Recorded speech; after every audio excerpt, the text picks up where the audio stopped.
রাজধানীর যাত্রাবাড়ির মাতুয়াইলে পিকআপ ভ্যানের ধাক্কায় স্বামী স্ত্রী নিহত হয়েছেন। আহত হয়েছেন তাদের সন্তান। সকালে যাত্রাবাড়ির মাতুয়াইলে রাস্তা পার হওয়ার সময় পিকআপটি তাদের ধাক্কা দেয়। উদ্ধার করে ঢাকা মেডিকেল কলেজ হাসপাতালে নেওয়া হলে দায়িত্বরত চিকিৎসক স্বামী আব্দুল জব্বার ও রুনা আক্তারকে মৃত ঘোষণা করেন।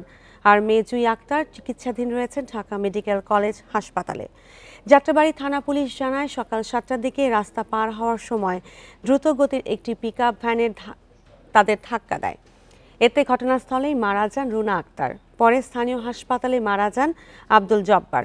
দুর্ঘটনার পর পিকআপ ভ্যানটি জব্দ করা হয়েছে, তবে চালক পালিয়ে গেছে। নিহতদের স্বজনরা জানান, তাদের বাসা রাজধানীর ড্যামরা কোনাপাড়া এলাকায়, গ্রামের বাড়ি জামালপুরের ইসলামপুরে।